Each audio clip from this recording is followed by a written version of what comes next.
जिंदगी में आपका भी ध्यान नहीं लग रहा।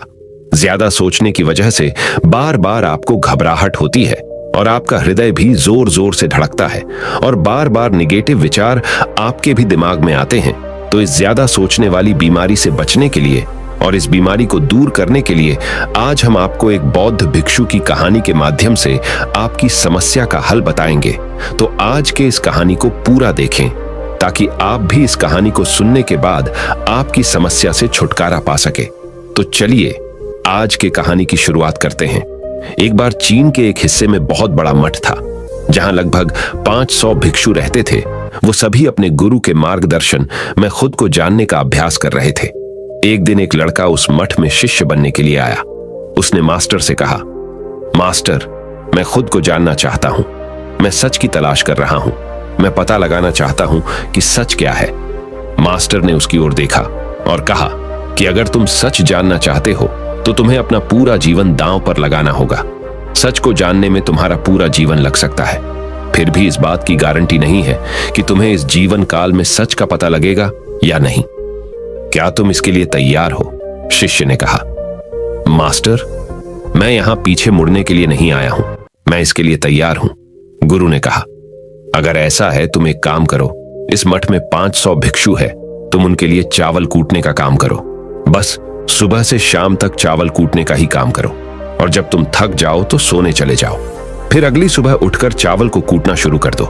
इसके अलावा कुछ और मत करना, किसी और चीज के बारे में मत सोचना। बस इस रास्ते पर चलते रहना और दोबारा मेरे पास मत आना। जरूरत पड़ने पर मैं खुद तुम्हारे पास आऊंगा। उस लड़के ने गुरु के आदेश का पालन करते हुए चावल कूटना शुरू कर दिया। उस मठ में 500 शिष्य थे। उन सभी को समय समय पर भोजन की आवश्यकता पड़ती थी, इसीलिए वह बहुत जल्दी उठ जाता था और रात को देर तक चावल कूटता रहता था। जब वह थक जाता तो उसी कमरे में सो जाता था जहां वो चावल कूटता था। वो किसी से बात नहीं करता था और ना ही कोई उससे बात करने के लिए उसके पास आता था। कुछ महीनों तक चावल कूटते हुए उसके मन में पुराने विचार आते रहे, लेकिन उन विचारों को कोई नया विषय नहीं मिला तो वह अपने आप ही मिट गए। धीरे धीरे उसके मन में विचार कम होने लगे। कुछ सालों के बाद तो वो अपना नाम तक ही भूल गया। वह हमेशा चुप रहता और विचारहीन अवस्था में बस चावल कूटता रहता। उसने ना तो कभी ध्यान किया था और ना कभी शास्त्र पढ़ा था। मठ के बाकी शिष्य उसे मूर्ख समझते थे। ऐसा करते हुए 12 साल बीत गए। 12 साल बाद एक दिन मास्टर ने घोषणा की, अब मेरा आखिरी समय आ रहा है और मुझे अपना उत्तराधिकारी चुनना है जो मेरे बाद मठ का मुखिया होगा। इसीलिए मेरा कोई भी शिष्य है जिससे लगता है कि उसे आत्म साक्षात्कार हो गया है और उससे खुद को जान लिया है, तो रात को मेरे दरवाजे के पास आकर इस दीवार पर कुछ पंक्तियां लिखें जिसमें उसकी जिंदगी का सारा अनुभव समाया हो। कई शिष्यों ने ऐसा करने के बारे में सोचा, पर मठ के प्रमुख शिष्यों में से एक ने वहां जाकर कुछ पंक्तियां लिखी। उसे बौद्ध धर्म ग्रंथों का बहुत ज्ञान था। सभी शिष्यों को लगता था कि वो इस मठ का उत्तराधिकारी बन सकता है। उसने लिखा था कि मन एक दर्पण की तरह है जिस पर विचारों और इच्छाओं की धूल जमा हो जाती है। इस धूल को हटाने के लिए ही ध्यान है। जिसकी धूल हट जाती है और मन का दर्पण साफ हो जाता है, वो मोक्ष को प्राप्त कर लेता है। अगली सुबह जब मास्टर उठे और उन्होंने इन पंक्तियों को देखा और उन्होंने कहा कि किस बेवकूफ ने यह सब कचरा मेरी दीवार पर लिखा है। वो शिष्य जिसने यह लिखा था वो चुप रहा। हालांकि उसने जो पंक्तियां लिखी थीं वो ज्ञान से भरी थीं, लेकिन यह सब किताबी ज्ञान था। वो शिष्य बहुत चालाक था। उसने पंक्तियां लिखी पर उसने नीचे अपने हस्ताक्षर नहीं किए, क्योंकि वो स्वयं इसके बारे में निश्चित नहीं था कि ये सही है या नहीं, क्योंकि उसे आत्म साक्षात्कार नहीं हुआ था। गुरु ने पंक्तियों को पूरी तरह से खारिज कर दिया। ये देखकर सभी हैरान रह गए। ये घटना पूरे मठ में चर्चा का विषय बन गई। इस विषय पर बात करते हुए 2 शिष्य उस शिष्य के पास से गुजरे जो 12 साल पहले यहां आया था और दिन रात चावल कूटता रहता था। दोनों की चर्चा सुनकर वह धीरे से हंस पड़ा। दोनों शिष्य ने उसे पूछा कि तुम क्यों हंस रहे हो? दोनों शिष्य की नजर में यह चावल कूटने वाला तुच्छ ही भिक्षु था। किसी ने उसे ना तो कभी ध्यान करते हुए देखा था, ना ही कभी शास्त्र पढ़ते हुए।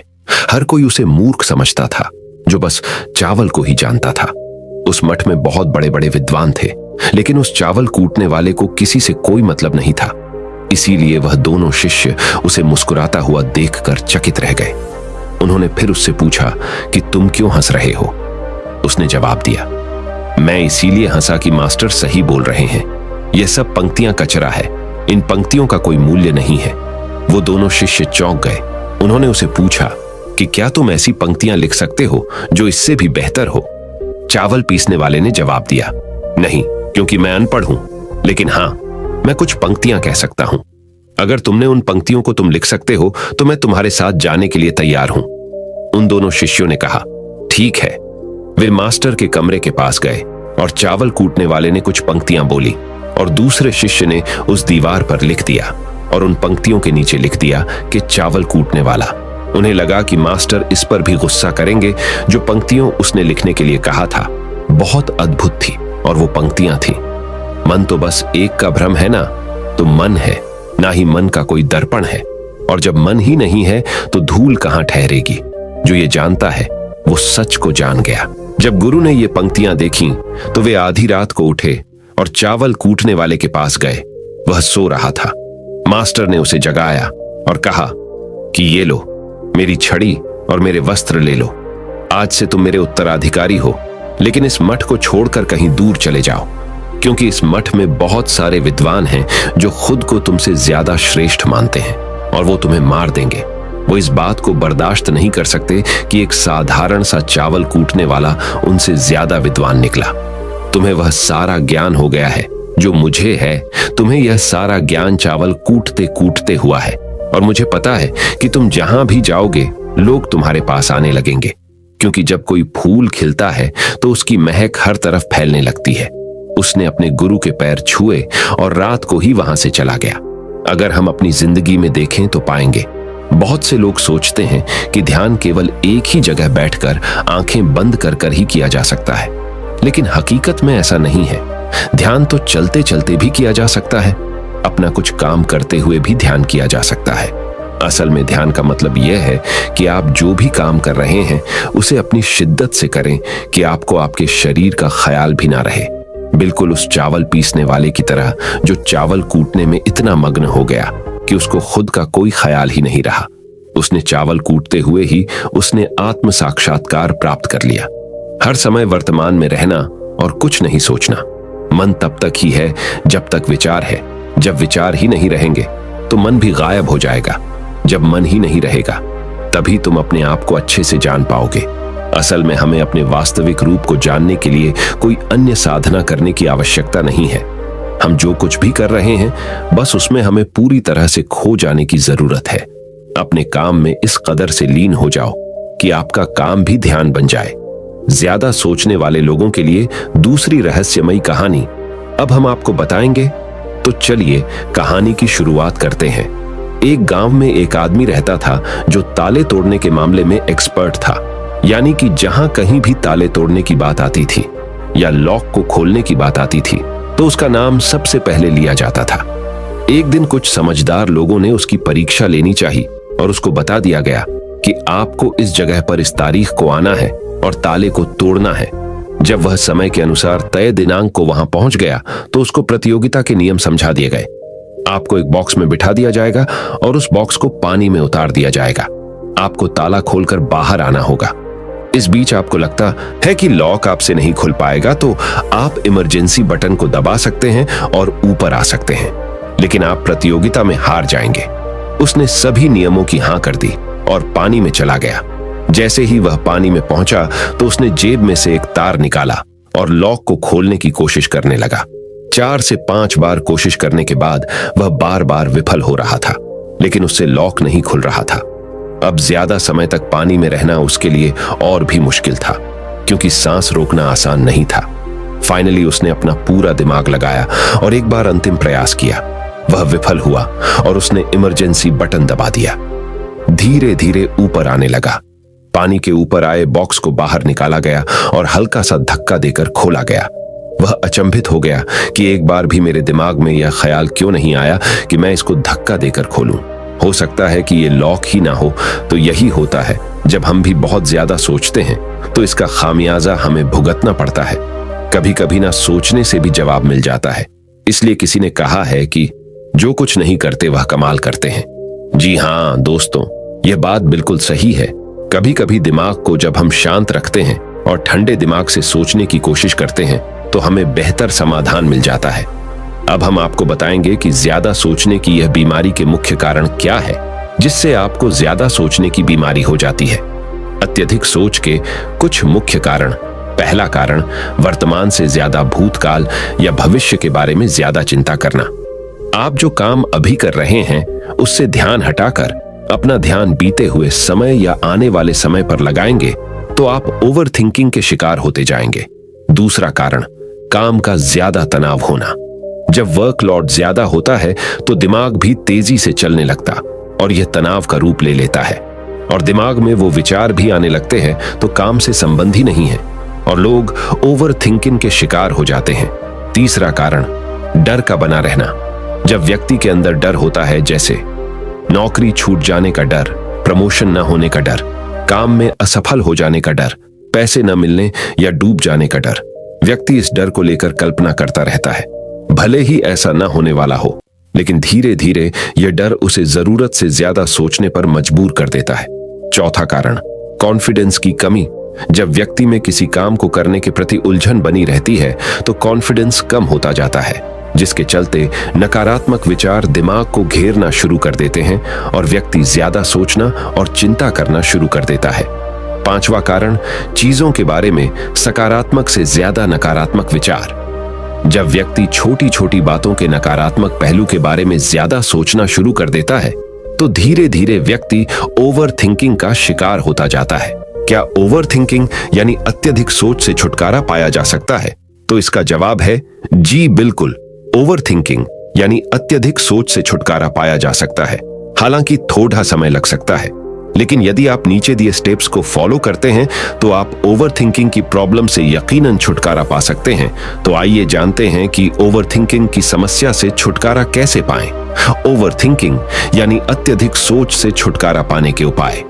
ये सब जानते हैं कि पहले विचार दिमाग में आता है, फिर वो क्रिया का रूप लेता है।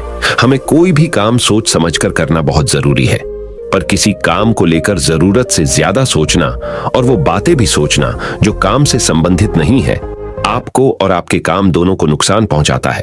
तो थिंकिंग प्रॉब्लम नहीं है, बल्कि ओवर थिंकिंग प्रॉब्लम है और इसे कम करना जरूरी है। तो आइए जानते हैं ओवर थिंकिंग यानी अत्यधिक सोच से छुटकारा या कम करने के उपायों का। पहला उपाय, स्वीकार करें कि आप जरूरत से ज्यादा सोचते हैं। इस बात को मन से स्वीकार करें कि आप ज्यादा सोचते हैं और आपको ऐसा नहीं करना है। जब आप इस बात को स्वीकार कर लेंगे तो आप इससे छुटकारा पाने के लिए अपने आप को तैयार कर लेंगे। आप ओवर थिंकिंग को लेकर जागरूक हो जाएंगे। जब भी आपको लगे कि दिमाग में फालतू विचार चल रहे हैं, तुरंत उसे वहीं रोक दो और ये सोचना शुरू करो कि आपने सोचना कहां से शुरू किया था। तब आपको मालूम होता जाएगा कि आप कितनी फालतू की बातें सोचकर अपना समय और शक्ति बर्बाद कर रहे हैं। दूसरा उपाय, हमेशा सकारात्मक सोचने की कोशिश करें।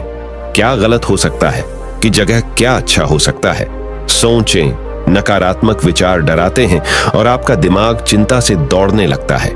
जब आप उन नकारात्मक चीजों पर ध्यान केंद्रित करने लगते हैं जो कहीं हो गई, तो तब आप दिमाग के गुलाम हो जाते हैं।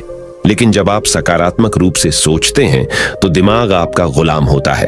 सकारात्मक रहने का मतलब यह नहीं है कि आप चीजों के सिर्फ एक पहलू को देखें, बल्कि सही और गलत दोनों पहलुओं को देखना जरूरी है। पर केवल नकारात्मक सोचना या ज्यादा नकारात्मक विचार आपको अनुचित सोचने पर मजबूर कर देते हैं। तीसरा उपाय, योग, ध्यान और व्यायाम करें। योग, ध्यान और व्यायाम मस्तिष्क और शरीर को स्वस्थ रखते हैं। ध्यान काफी लाभदायक है, इसे अपने जीवन का हिस्सा बनाएं। चौथा उपाय, वर्तमान क्षण में जीने की कोशिश करो। कभी कभी लोग बीती हुई बातों या घटना के बारे में ही सोचते रहते हैं और तनाव में आ जाते हैं। इसी प्रकार जो समय आने वाला है उसे लेकर भी इतनी चिंता करते हैं कि तनाव में रहते हैं। तनाव में दिमाग हावी हो जाता है और फालतू बातें सोचने लगता है।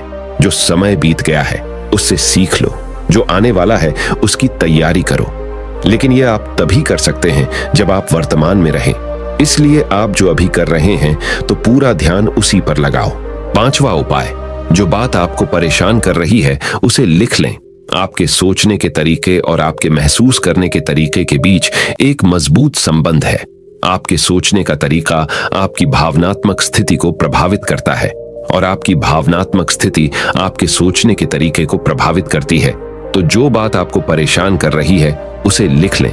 अब उस बात के बारे में यह लिखें कि यह आपको क्यों परेशान कर रही है। अब अपने आप से प्रश्न करें कि क्या इस समस्या का हल परेशान रहना है। यदि नहीं तो उसका हल ढूंढे, और यही इसका कोई हल नहीं है तो परेशान रहने और सोचते रहने से क्या होगा। जब धीरे धीरे आप ऐसे करेंगे तो इस चीज की आपको आदत पड़ी ढहती जाएगी और आप अनावश्यक सोचना बंद कर देंगे। छठा उपाय, अपनी भावनाओं का नियंत्रण रखो। भावनाओं पर नियंत्रण रखने का मतलब यह बिल्कुल भी नहीं है कि आप अपनी भावनाओं को दबाएं, लेकिन आपको अपनी भावनाओं पर नियंत्रण रखना होगा। जब आप अपनी भावनाओं पर नियंत्रण रखते हैं तो हकीकत को देख पाते हैं। अनियंत्रित भावनाएं दिमागी विचारों को बेफजूल गति प्रदान करती हैं। सातवां उपाय, चिंता नहीं चिंतन करें। चिंता ओवरथिंकिंग को जन्म देती है और चिंतन क्रिएटिविटी को जन्म देता है। फालतू सोचने की जगह कोई कहानी, कोई लेख, कविता या कुछ रचनात्मक सोचें। आठवां उपाय, अपने पसंद की चीजें करें। जब भी आप फ्री हो तो कोई भी ऐसा काम करो जिसे करना आपको अच्छा लगता हो। किताबें पढ़ें, गाने सुने, गाने गाएं, घूमने जाएं। यदि आपके घर में बच्चे हैं तो बच्चों के साथ खेलें। अपने दोस्तों से साथ समय व्यतीत करें। नौवां उपाय, अपना सर्वश्रेष्ठ स्वीकार करें। जब आप ज्यादा सोचते हैं तो न चाहते हुए भी आप नकारात्मक बातें सोचते हैं और अपने आप को औरों से कम आंकने लगते हैं। याद रखें, कोई भी परफेक्ट नहीं होता जो आप हैं। आप जैसा कोई नहीं है। लोग क्या कहते हैं इस पर ध्यान देने की बजाय अपना सर्वश्रेष्ठ स्वीकार करें, अपने ज्ञान को बढ़ाते रहें और पॉजिटिव रहें। 10वां उपाय, मन को शांत रखें। आधुनिक जिंदगी भाग दौड़ और तनाव भरी है। अधिकतर लोगों के साथ तनाव में बने रहना इतना सामान्य हो जाता है कि उन्हें इस बात का पता ही नहीं चलता कि धीरे धीरे तनाव उनके मानसिक और शारीरिक स्वास्थ्य पर बुरा प्रभाव डाल रहा है। जब मन अशांत होता है तब नकारात्मक और बेफिजूल के विचार हमारे दिमाग में घर करने लगते हैं। यदि आप ओवरथिंकिंग से छुटकारा पाना चाहते हैं तो अपने मन को शांत रखें। आपके सोच को बदल देने वाली 3 कहानियां अभी हम आपके सामने प्रस्तुत कर रहे हैं, तो इसे ध्यान से सुने। यह आपकी जिंदगी बदल लेंगी। पहली कहानी, चमकीले नीले पत्थर की कीमत। एक शहर में बहुत ही ज्ञानी प्रतापी साधु महाराज आए हुए थे। बहुत से दीन दुखी परेशान लोग उनके पास उनकी कृपा दृष्टि पाने हेतु आने लगे। ऐसा ही एक दीन दुखी गरीब आदमी उनके पास आया और साधु महाराज से बोला, महाराज मैं बहुत ही गरीब हूं, मेरे ऊपर कर्जा भी है, मैं बहुत ही परेशान हूं, मुझ पर कुछ उपकार करें। साधु महाराज ने उसको एक चमकीला नीले रंग का पत्थर दिया और कहा कि यह कीमती पत्थर है, जाओ जितनी कीमत लगवा सको लगवा लो। वो आदमी वहां से चला गया और उसे बचने के इरादे से अपने जान पहचान वाले एक फल विक्रेता के पास गया और उस पत्थर को दिखाकर उसकी कीमत जाननी चाहिए। फल विक्रेता बोला, मुझे लगता है ये नीला शीशा है, महात्मा ने तुम्हें ऐसे ही दे दिया है। हाँ, यह सुंदर और चमकदार दिखता है, तुम मुझे दे दो, इसके मैं तुम्हें 1000 रुपए दे दूंगा। वो आदमी निराश होकर अपने एक अन्य जान पहचान वाले के पास गया जो कि एक बर्तनों का व्यापारी था। उनसे उस व्यापारी को भी वो पत्थर दिखाया और उसे बेचने के लिए उसकी कीमत जाननी चाहिए। बर्तनों का व्यापारी बोला, यह पत्थर कोई विशेष रत्न है, मैं इसके तुम्हें 10,000 रुपए दे दूंगा। वह आदमी सोचने लगा कि इसकी कीमत और भी अधिक होगी और यह सोच वो वहां से चला आया। उस आदमी ने इस पत्थर को अब एक सुनार को दिखाया। सुनार ने उस पत्थर को ध्यान से देखा और बोला, यह काफी कीमती है, इसके मैं तुम्हें 1 लाख रुपये दे दूंगा। वो आदमी अब समझ गया था कि यह बहुत अमूल्य है। उसने सोचा, क्यों ना मैं इसे हीरे के व्यापारी को दिखाऊं। यह सोच वो शहर के सबसे बड़े हीरे के व्यापारी के पास गया। उस हीरे के व्यापारी ने जब वो पत्थर देखा तो देखता रह गया। चौंकने वाले भाव उसके चेहरे पर दिखने लगे। उसने उस पत्थर को माथे से लगाया और पूछा, तुम यह कहां से लाए हो? यह तो अमूल्य है, यदि मैं अपनी पूरी संपत्ति बेच दूं तो भी इसकी कीमत नहीं चुका सकता। तो इस कहानी से हमें यह सीख मिलती है, हम अपने आप को कैसे आंकते हैं। क्या हम वो हैं जो राय दूसरे हमारे बारे में बनाते हैं? आपकी लाइफ अमूल्य है, आपके जीवन का कोई मोल नहीं लगा सकता। आप वो कर सकते हैं जो आप अपने बारे में सोचते हैं। कभी भी दूसरों के नेगेटिव कमेंट से अपने आप को कम मत आंकिए। दूसरी कहानी, मेंढकों की टोली एक मेंढकों की टोली जंगल के रास्ते से जा रही थी। अचानक दो मेंढक एक गहरे गड्ढे में गिर गए। जब दूसरे मेंढकों ने देखा कि गड्ढा बहुत गहरा है तो ऊपर खड़े थे सभी मेंढक चिल्लाने लगे, तुम दोनों इस गड्ढे से नहीं निकल सकते, गड्ढा बहुत गहरा है, तुम दोनों इसमें से निकलने की उम्मीद छोड़ ढाए दो। उन दोनों मेंढकों ने शायद ऊपर खड़े मेंढकों की बात नहीं सुनी और गड्ढे से निकलने के लिए लगातार वो उछलते रहे। बाहर खड़े मेंढक लगातार कहते रहे, तुम दोनों बेकार में मेहनत कर रहे हो, तुम्हें हार मान लेनी चाहिए, तुम दोनों को हार मान लेनी चाहिए, तुम नहीं निकल सकते। गड्ढे में गिरे दोनों मेंढकों में से एक मेंढक ने ऊपर खड़े मेंढकों की बात सुन ली और उछलना छोड़ कर वो निराश होकर एक कोने में बैठ गया। दूसरे मेंढक ने प्रयास जारी रखा, वो उछलता रहा जितना वो उछल सकता था। बाहर खड़े सभी मेंढक लगातार कह रहे थे कि तुम्हें हार मान लेनी चाहिए, पर वो मेंढक शायद उनकी बात नहीं सुन पा रहा था और उछलता रहा और काफी कोशिशों के बाद वो बाहर आ गया। दूसरे मेंढकों ने कहा, क्या तुमने हमारी बात नहीं सुनी? उस मेंढक ने इशारा करके बताया कि वो उनकी बात नहीं सुन सकता क्योंकि वो बहरा है, सुन नहीं सकता, इसलिए वो किसी की भी बात नहीं सुन पाया। वो तो यह सोच रहा था कि सभी उसका उत्साह बढ़ा रहे हैं। इस कहानी से हमें यह सीख मिलती है कि 1. जब भी हम बोलते हैं उनका प्रभाव लोगों पर पेड़िहाता है, इसलिए हमेशा सकारात्मक बोलें। 2.